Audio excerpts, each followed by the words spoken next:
Hello everyone, myself Pawan and I welcome all of you to our beautiful channel Moral Minds।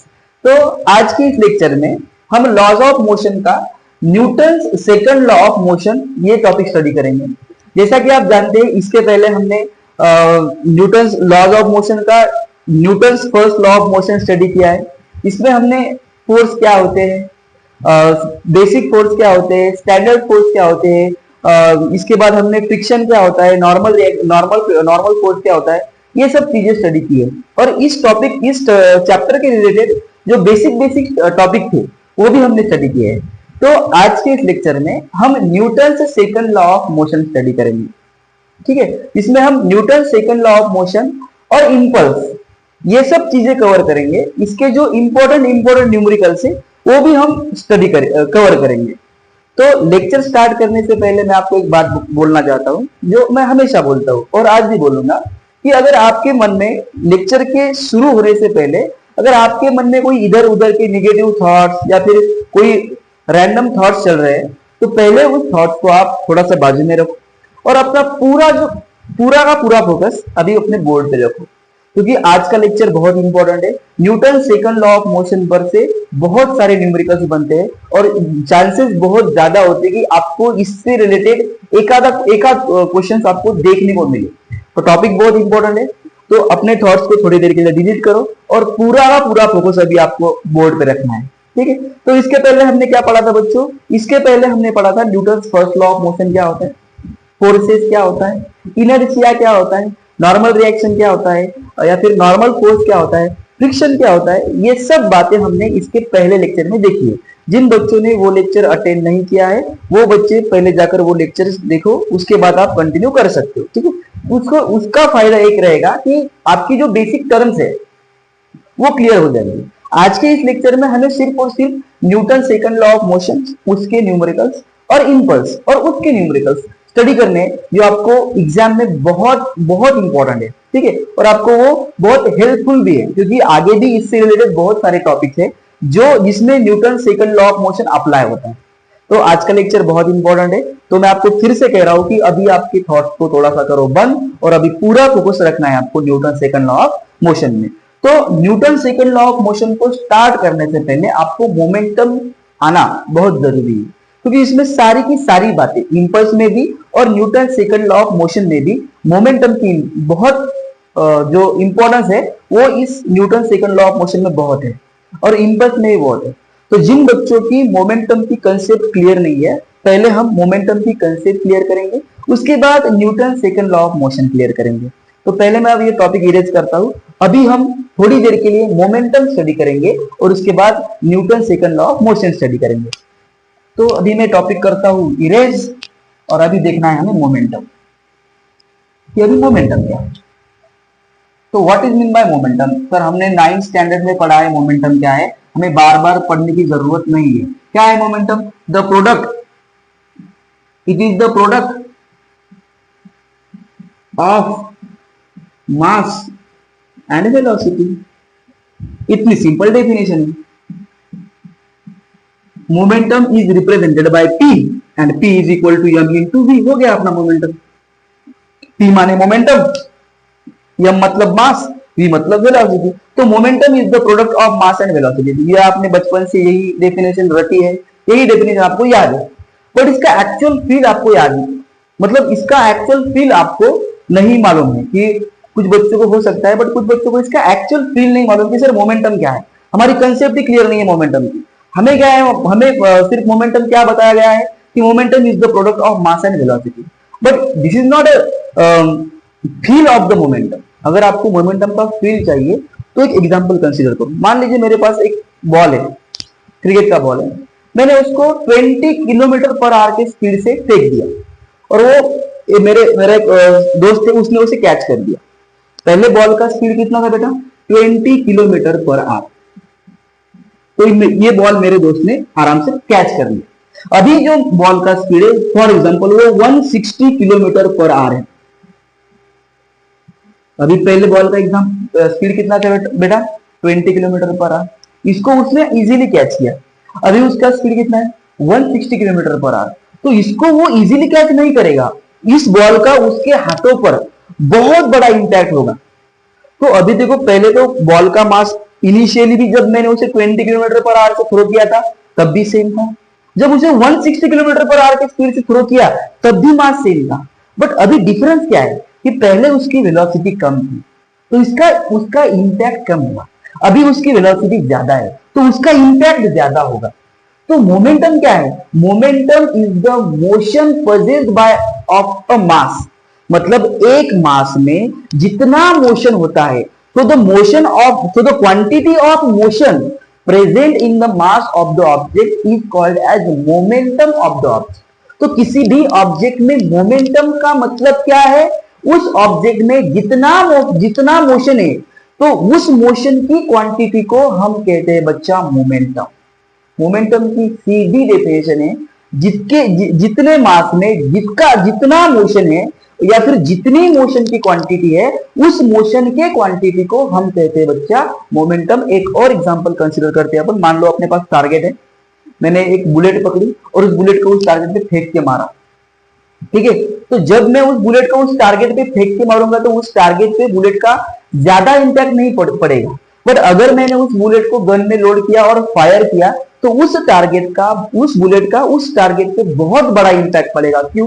क्योंकि उसकी initial velocity initially कम थी, अभी उसकी velocity ज्यादा है। बुलेट का मास चेंज नहीं हुआ बट बुलेट की वेलोसिटी ज्यादा है। इसका मतलब क्या? पहले उस मास में मोशन कम था, मतलब मोमेंटम कम थी।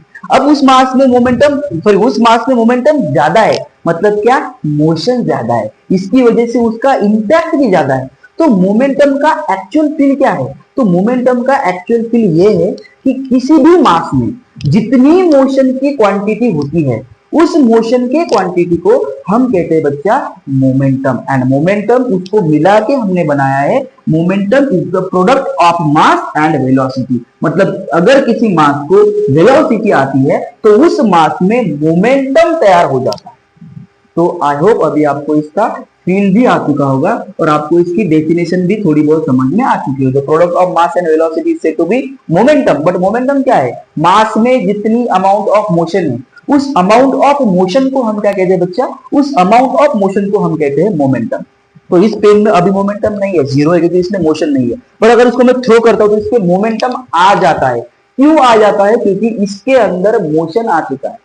तो अगर इसका स्पीड कम है तो इसका मोमेंटम भी कम रहेगा, अगर इसका स्पीड ज्यादा है तो इसका मोमेंटम भी ज्यादा रहेगा। तो momentum is the quantity of motion present in the मास। तो आई होप अभी आपको मोमेंटम समझ में आ चुका होगा। तो ये एक वेक्टर क्वांटिटी है, ये होगी अपनी डेफिनेशन। मोमेंटम का दूसरा पार्ट है कि ये एक वेक्टर क्वांटिटी है, इसको मैग्नीट्यूड और डायरेक्शन दोनों भी होता है। ये ट्रायंगल लॉ और वेक्टर लॉ और multiplication law of vector addition multiplication follow करता है। उसके बाद देखो, वेक्टर क्वांटिटी है, इसका जो एसआई यूनिट होता है तो इसका मास का एसआई यूनिट क्या रहेगा अपना? p is equal to mass को हम केजी में मेजर करते हैं, वेलोसिटी मीटर पर सेकंड में करते हैं। तो इसका जो एसआई यूनिट है बच्चा वो क्या आएगा? KG metre per second. तो इसका डायमेंशन क्या आएगा? देखो डायमेंशन आएगा केजी का m मतलब m1, मीटर का यल मतलब L1 और टाइम अपॉन में मतलब ये क्या आ जाएगा? t-1। तो इसकी जो डायमेंशन है वो m1 है, L1 है, t-1। इस पर से क्वेश्चन बहुत कम बनते हैं, बट अगर बनेंगे तो एक आध ऐसा बनेगा। मैं आपको इसको इरेज करता हूँ, इतना इंपॉर्टेंट नहीं है। चाहो तो नोट करना चाहो तो कर सकते हो, बट इतना इंपॉर्टेंट नहीं है इसको नोट करना। सिंपल सी कंसेप्ट है, ठीक है। अभी देखो इस पे क्वेश्चन देखो कैसे बनते हैं, मतलब एक आध बन सकता है। तो अगर सिंपल बनता है तो तुम निपटा दोगे उस क्वेश्चन को। M p is equal to m into v करोगे, एक तो यम देगा v देगा p पूछेगा, या फिर p देगा यम देगा v पूछेगा, या फिर p देगा v देगा यम पूछेगा। इसके अलावा कुछ नहीं कर सकता हो। बट अगर मान लो आपको एक ऑब्जेक्ट दी गई हो जिसका मास है फॉर एग्जाम्पल 2 kg, इसको हमने इस तरह से पुल किया, ठीक है, जिसकी वेलोसिटी है 3i प्लस 2j, 2 डायमेंशन में, ये अपना x एक्सिस है, अपना y एक्सिस है। जिसकी वेलोसिटी है for example 3i plus 2j। तो आपको इसके मोमेंटम का मैग्नीट्यूड और डायरेक्शन पूछी गई हो, तो हो सकता है कि आपको पूछा जाए कि एक ऑब्जेक्ट है जिसका मास 2 kg है, ये अपना 2 kg है, ये उस ऑब्जेक्ट की वेलोसिटी है 3i प्लस 2j, ठीक है। और उसके बाद आपको उसके मोमेंटम का मैग्नीट्यूड पूछा गया हो और डायरेक्शन पूछी गई हो। तो p इज इक्वल टू सीधा क्या है? p is equal to m into v। तो m कितना बच्चा अपना 2, v कितनी है? 3i plus 2j।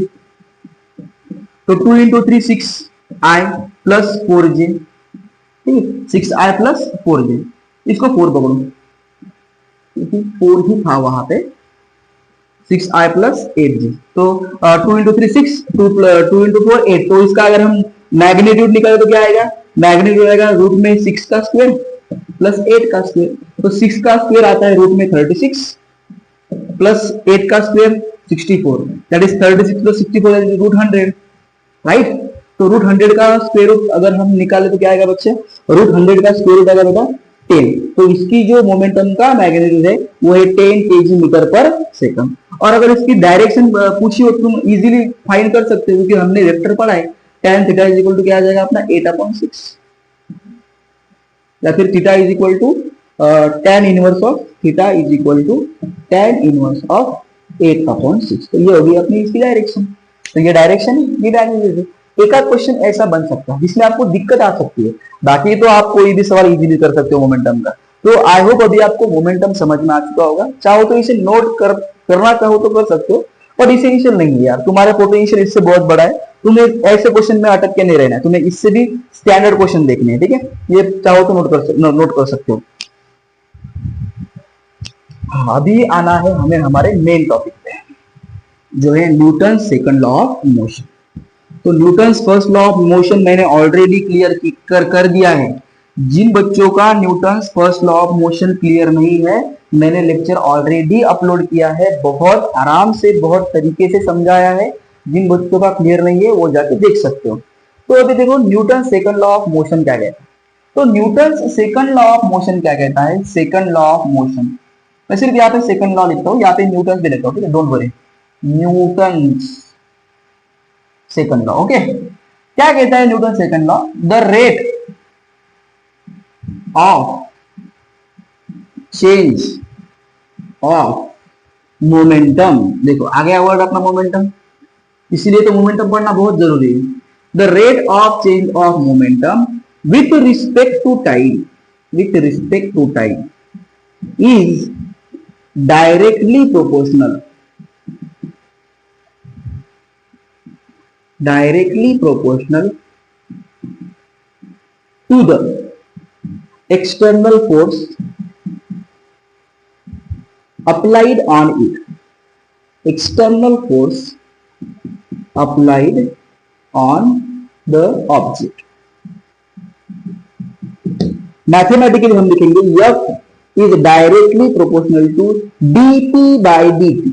dp by dt मतलब क्या, rate of change of momentum with respect time. आराम से समझो, कोई जल्दबाजी नहीं है, आराम से पहले फील लेंगे उसके बाद समझेंगे, बाकी तो तुम रट्टा मार के कुछ भी कर सकते हो यार, इसको आराम से बोलो ताकि तुम्हारी चीजें क्लियर हो सके, ठीक है। देखो क्या कहता है क्वेश्चन, सॉरी क्या कहता है लॉ अपना न्यूटन का second law, the rate of change of momentum with respect to time is directly proportional to the external force applied on the object.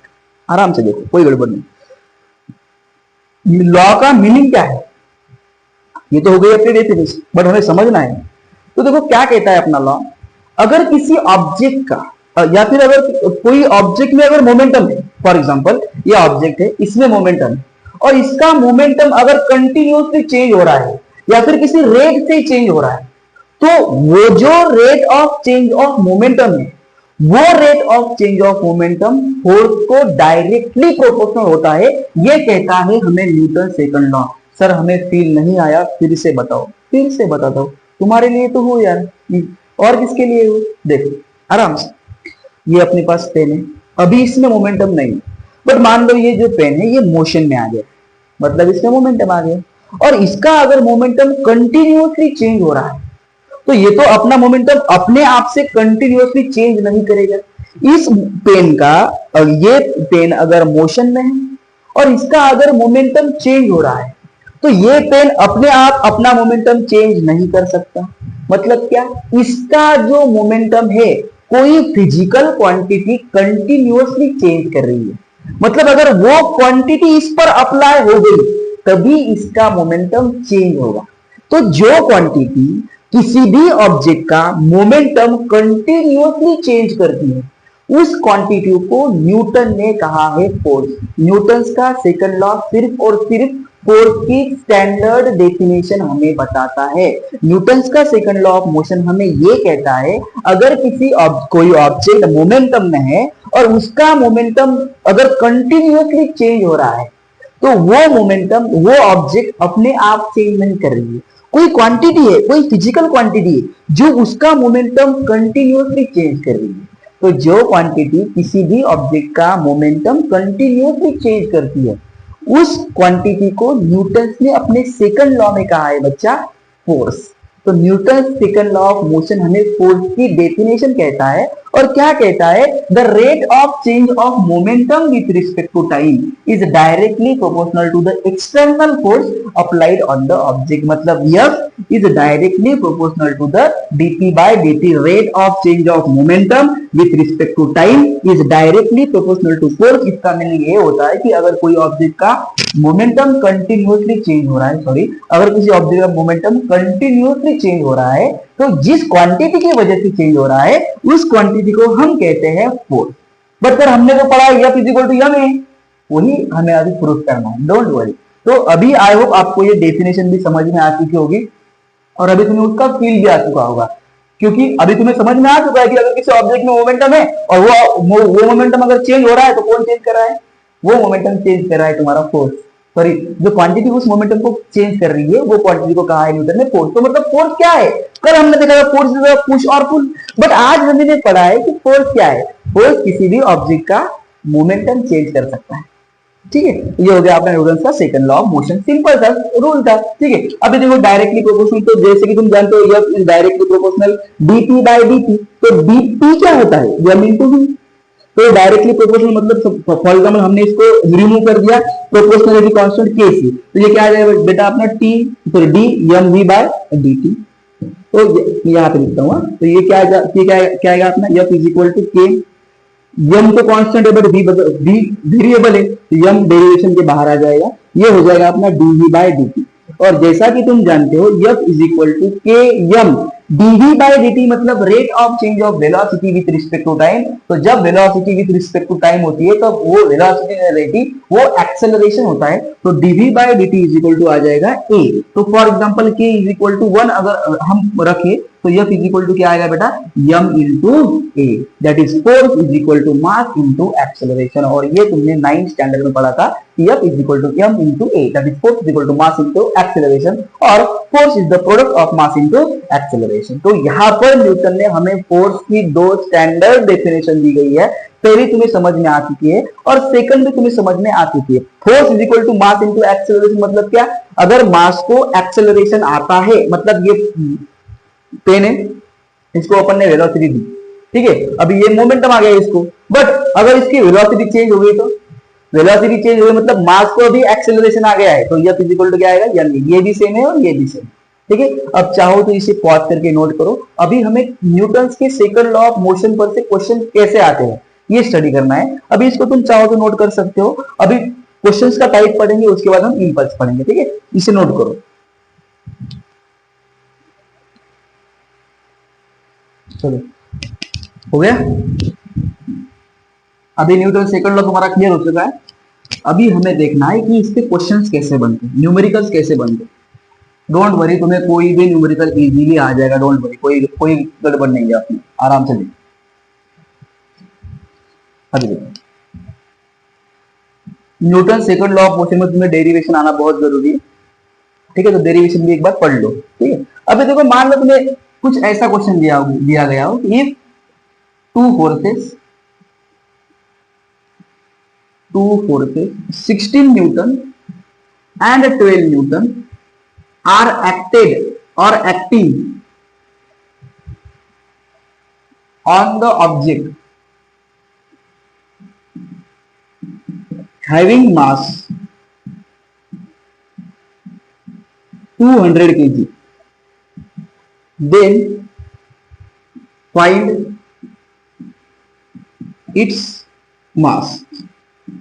और ब्रैकेट में दिया गया होगी F1 is perpendicular to F2, ठीक, सिंपल का question है अपना, simple question बनते हैं, सिर्फ कंसेप्ट आपको आनी चाहिए, विदाउट कंसेप्ट आप क्वेश्चन नहीं कर सकते। देखो क्या कहता है क्वेश्चन, अपने पास दो फोर्स है जो एक दूसरे को परपेंडिकुलर है, ठीक है, मतलब उनके बीच का एंगल क्या है 90 डिग्री। तो 16 न्यूटन और 12 न्यूटन जो है एक ऑब्जेक्ट पे अप्लाई हो रहे हैं जिसका मास है बच्चों 200 kg। Sorry, find its acceleration, sorry, find its, I'm so sorry, then find its magnitude of acceleration। क्या सर आप भी, अरे होता रहता है यार, सॉरी, हाँ, F1 is perpendicular to F। I am so sorry यार, थोड़ी बहुत होता रहता है अभी, सॉरी उसके लिए। देखो क्या कहते हैं, अपने पास दो फोर्स है, 16 न्यूटन है, 12 न्यूटन, वो एक दूसरे को परपेंडिकुलर है। तो मुझे मतलब सर आपने यहाँ मास दिया और यहीं पे हमको आपने मास पूछा, हम कंफ्यूज हो गए। तो बच्चों गलती तुम्हारी नहीं है, गलती मेरी है, तो उसके लिए मैं आपको सॉरी कह रहा हूँ, ठीक है। तो हमें क्या फाइंड करना है, मैग्नीट्यूड ऑफ एक्सेलरेशन, हमें एक्सेलरेशन फाइंड करना है। फोर्स दो दिए गए हैं जिनका एक 16 न्यूटन है, दूसरा 12 न्यूटन है, वो एक दूसरे को परपेंडिकुलर है। उस ऑब्जेक्ट का मास 200 kg है, तो हमें एक्सेलरेशन फाइंड करना है। तो जैसा कि न्यूटन का सेकंड लॉ कहता है, हमें क्या कहता है बच्चा, कि अगर हम यहाँ पे सॉल्यूशन लिखे तो F इज इक्वल टू क्या आएगा, m इंटू ए। बट हमें F रिजल्टेंट F है, F जो है मैग्नीट्यूड है, इन दोनों का रिजल्टेंट है। तो हमने वेक्टर में पढ़ा है कि रिजल्टेंट कैसे फाइंड करते हैं। तो अगर दो हमें वेक्टर दिए गए तो उनका रिजल्टेंट हम कैसे फाइंड करेंगे, F is equal to in root F1 square plus F2 square plus 2 F1 F2 cos theta. Vector बहुत इंपॉर्टेंट है, वेक्टर आपका कभी भी पीछा नहीं छोड़ेगा। देखो F इजिकल टू क्या है, रूट में F1 मान लो 16 है, मतलब 16 का स्क्वायर, F2 मान लो 12 है, मतलब 12 का square, plus twice multiply by 16 multiply by 12 multiply by cos 90। तो जैसा कि आप जानते हो बेटा cos 90 की वैल्यू 0 होती है, तो ये आ जाएगा अपना F इजिकल टू 16 का स्क्वायर 256, ये आ जाएगा अपना 144। तो 256 plus 144 4 plus 6 0, 1 carry 4 plus 1 5 5 plus 1 10 0, 1 carry 2 plus 2 4, तो ये आ जाएगा अपना 400। तो इसका स्क्वायर रूट आता है वो आता है 20 न्यूटन। तो रिजल्टेंट क्या है अपना 20 न्यूटन, ठीक है। अभी अपना फोर्स तो आ गया, अभी हमें एक्सेलरेशन फाइंड करना है। तो F इक्वल टू हम क्या लिखेंगे बेटा, 20 इज इक्वल टू मास कितना है अपना 200 मल्टीप्लाई बाय ए, ठीक है। तो 200 यहाँ पे मल्टीप्लाई को यहाँ पे आने के बाद डिवाइड को, तो 20 upon 200 is equal to a, 0 0 gets cancel, 2 1 2 2 2 10, तो ये आ जाएगा अपना 1/10 is equal to a, that is 0.1 metre per second का स्क्वायर। तो ये आ गया अपना acceleration, a is equal to 0.1 metre per second का स्क्वायर। तो अगर ऐसा क्वेश्चन आए तो उसे ऐसे सॉल्व करो, ठीक है। और क्वेश्चन मेरे साथ सॉल्व करो या फिर पॉज करके खुद से सॉल्व करो, ठीक है। मतलब अभी तुम्हें कंसेप्ट आती है, कंसेप्ट पर के बेस पर क्वेश्चन सॉल्व करने का ट्राई करो। मुझे नहीं लगता कि ये क्वेश्चन तुम्हें पॉज करके नोट करने की जरूरत है, बहुत सिंपल क्वेश्चन था। इसके बाद का थोड़ा सा इससे भी ज्यादा सिंपल है। अभी हम सिंपल क्वेश्चन देखेंगे क्योंकि ये सिंपल क्वेश्चन आपको लग रहे हैं, बट ये एग्जामिनर को नहीं लगते। ऐसे ही क्वेश्चन एग्जाम में आपको देखने को मिलेंगे और ऐसे ही आपको उन्हें सॉल्व करना पड़ेगा, ठीक है। चाहो तो इसे नोट करो।